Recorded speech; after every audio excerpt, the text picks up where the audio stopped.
Hello friends, तो आज की इस वीडियो में हम व्हीट के बारे में पढ़ने वाले हैं। व्हीट यानी कि गेहूं, जिससे आप पहले भी परिचित हैं। देखिए, ये जो व्हीट, राइस, बार्ले, मेज, ये सब जो क्रॉप्स हैं, ये सब सीरियल क्रॉप्स के अंतर्गत आती हैं। और सीरियल क्रॉप इसे क्यों बोला जाता है, इसके पीछे कारण है। ये सब फैमिली ग्रैमिनी के मेंबर है। ग्रैमिनी यानी जिसे वर्तमान में पोएसी के नाम से जाना जाता है, तो उस फैमिली का कैरेक्टर है, इसलिए इसे सीरियल क्रॉप्स के अंतर्गत रखा गया था। यानी कि व्हीट, राइस, बार्ले, मेज, ये सब जो है सीरियल क्रॉप्स हैं। इस सीरियल क्रॉप में आज हम व्हीट के बारे में पढ़ने वाले हैं। पिछले वीडियो में हमने कई सारे टॉपिक्स के बारे में देखा, जैसे centres of origin, plant breeding, domestication and plant introduction, और कई सारे टॉपिक्स के बारे में हमने देखा। तो उस सब वीडियो अगर आप ना देखें तो उसका लिंक आपको वीडियो के डिस्क्रिप्शन में मिल जाएगा, वहां से आप उसे देख सकते हैं। तो आज का हमारा जो टॉपिक है वह व्हीट है। व्हीट एक सीरियल क्रॉप है जिसको आपको जानना चाहिए।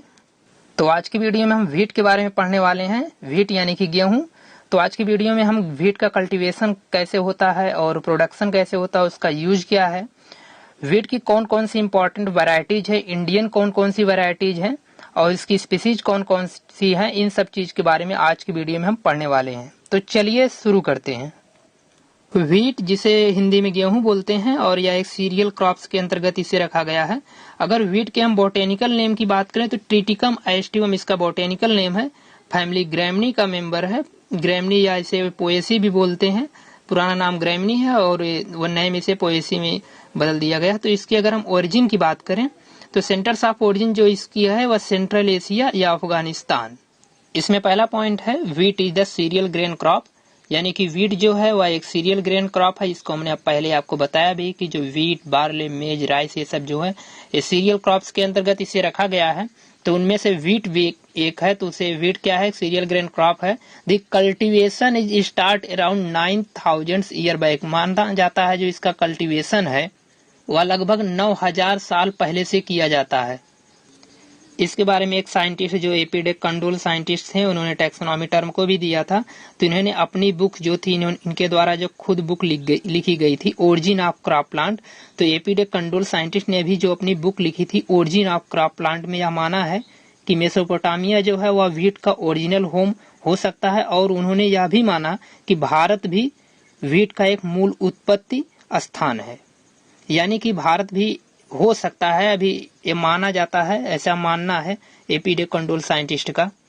तो एपी डे कंडोल्स का जो एक्सप्लेनेशन है, AP de Candolle also gave explanation in his book origin of crop plant. यानी कि एपी डे कंडोल्स जो थे उन्होंने अपनी जो बुक लिखी थी ओरिजिन ऑफ क्रॉप प्लांट, उसमें भी अपना एक्सप्लेनेशन दिया। He wrote his book original home of wheat is Mesopotamia. उन्होंने अपने बुक्स में लिखा कि जो ओरिजिनल होम है व्हीट का वो मेसोपोटामिया है। And India also may home of some form of wheat. यानी कि इंडिया को भी कुछ ऐसे साबूत मिले हैं कि इंडिया में भी जो व्हीट का होम है उसे माना जा सकता है, कुछ ऐसे साबूत हैं। And India also may home of some form of wheat. इसके बाद जो व्हीट है उसका बोटेनिकल नेम क्या है, ट्रिटिकम एस्टिवम। तो यानी कि जो व्हीट की जो ट्रिटिकम स्पीसीज है उसकी कुल लगभग 18 स्पीसीज है, और उसके आधार पर, उसके क्रोमोसोम नंबर के आधार पर व्हीट क्रॉप को 3 कैटेगरी में डिवाइड किया गया है, डाइप्लॉइड, टेट्राप्लॉइड और हेक्साप्लॉइड। यानी कि wheat belong to genus Triticum with 18 species and on the basis of chromosome number the crop of wheat divided into 3 type. Chromosome number के आधार पर व्हीट को 3 कैटेगरी में डिवाइड किया गया है, डाइप्लॉइड, टेट्राप्लॉइड एंड हेक्साप्लॉइड। तो इसमें डाइप्लॉइड में क्या है, इसमें क्रोमोसोम नंबर जो रहते हैं वो 14 रहते हैं। टेट्राप्लॉइड में जो क्रोमोसोम नंबर रहते हैं वह 28 रहते हैं, और हेक्साप्लॉइड में जो नंबर रहते हैं क्रोमोसोम के वो 42 रहते हैं। तो डाइप्लॉइड में जो पहला स्पीसीज है ट्रिटिकम स्पैरोकोकम, और दूसरी स्पीसीज जो है ट्रिटिकम मोनोकोकम। ये 2 स्पीसीज हैं जिनका क्रोमोसोम नंबर 14 है, और इसे डाइप्लॉइड के अंतर्गत रखा गया है। इसके बाद टेट्राप्लॉइड की बात आती है। टेट्राप्लॉइड में जो क्रोमोसोम नंबर रहते हैं वह 28 रहते हैं, और इसमें जो स्पीसीज हैं ट्रिटिकम ड्यूरम, ट्रिटिकम टर्जिडिनम और ट्रिटिकम डिकोकम, ये 3 स्पीसीज हैं जिनका क्रोमोसोम नंबर 28 है, टेट्राप्लॉइड के अंतर्गत इन्हें रखा गया है। इसके बाद तीसरा है हेक्साप्लॉइड। तो हेक्साप्लॉइड में जो क्रोमोसोम नंबर होता है वह 42 होता है, और इनकी स्पीसीज जो है ट्रिटिकम एस्टिवम। यानी ये मोस्ट इंपॉर्टेंट स्पीसीज है जिसे ब्रेड व्हीट भी बोलते हैं। यानी कि जो रोटी बनती है इसी व्हीट की स्पीसीज की बनती है। एंड ट्रिटिकम कॉम्पेक्टम, जिसे इस व्हीट की स्पीसीज से ट्रिटिकम कॉम्पेक्टम की स्पीसीज से केक, पेप्स वगैरह ये सब बनाए जाते हैं। तो यह क्रोमोसोम नंबर के आधार पर व्हीट की ये सब स्पीसीज हैं। अगर हम व्हीट के कुछ और स्पीसीज की बात करें, इंडिया में जो स्पीसीज हैं, some important species in India, जैसे ट्रिटिकम एस्टिवम। ट्रिटिकम एस्टिवम में इंडिया में सबसे ज्यादा खेती की जाती है, मोस्ट कल्टिवेटेड क्रॉप की ये स्पीसीज है व्हीट की।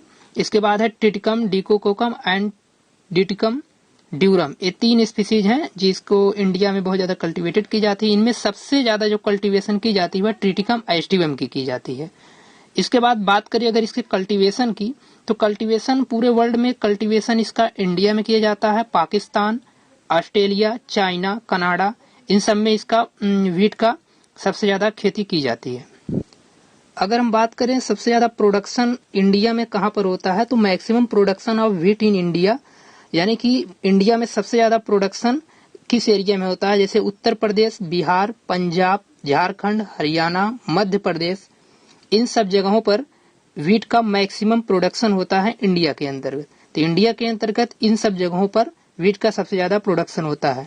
व्हीट के ग्रो करने की, व्हीट की कल्टीवेशन करने की सबसे जो बेस्ट जगह होती है वह टेम्परेट एरिया होता है, लेकिन कुछ जगह पर ट्रॉपिकल रीजन में भी इसकी खेती की जाती है।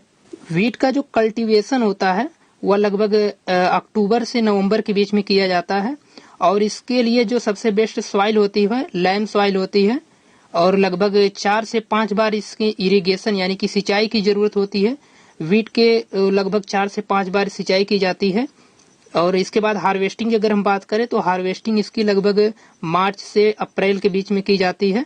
मार्च और अप्रैल के अंतर्गत इसकी हार्वेस्टिंग की जाती है, और लगभग कुल मिलाकर 120 से 170 दिन के अंदर ये क्रॉप तैयार हो जाती है। इसके बाद अगर हम बात करें कुछ इम्पोर्टेंट वैरायटी की व्हीट की, तो व्हीट की जो इम्पोर्टेंट वैरायटी हैं उनमें से जैसे कल्याण सोना, जनक प्रताप, सोनालिका, लार्मा रोजा, सारबाती, सोनारा, ये सब जो स्पीसीज हैं वो इम्पोर्टेंट और अच्छी स्पीसीज मानी जाती है व्हीट की।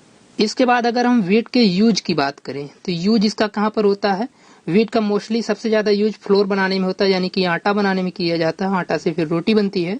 और इसके अलावा जो व्हीट का यूज किया जाता है वो जानवरों के लिए फूडर के रूप में यूज किया जाता है, यानी उनके चारे के रूप में किया जाता है। Use of wheat straw in animal food, यानी कि जो व्हीट का जो भूसा होता है उसका यूज एनिमल अपने फूडर के रूप में किया जाता है, वो करते हैं, मतलब चारे के रूप में उस भूसे का यूज करते हैं। इसके बाद और भी यूजेज हैं व्हीट के, जैसे wheat also use for making the wine and alcoholic substance, यानी कि जो व्हीट है उसका यूज जैसे वाइन बनाने में और एल्कोहलिक सब्सटेंस जो बनते हैं और भी कई तरीके के पदार्थ व्हीट से बनाए जाते हैं। तो आज की इस वीडियो में हमने व्हीट के बारे में देखा, व्हीट के कल्टीवेशन के बारे में, व्हीट की जो क्रोमोसोम नंबर के आधार पे जो स्पीसीज है उनके बारे में, उसकी इम्प्रूव्ड वैरायटी के बारे में। तो यह हुआ आज के इस टॉपिक के अंदर, इन सब चीजों के बारे में हमने डिस्कस किया। तो इसी तरीके की अगर आपको और वीडियो की जरूरत है तो हमारे चैनल से जुड़े रहिए और देखते रहिए।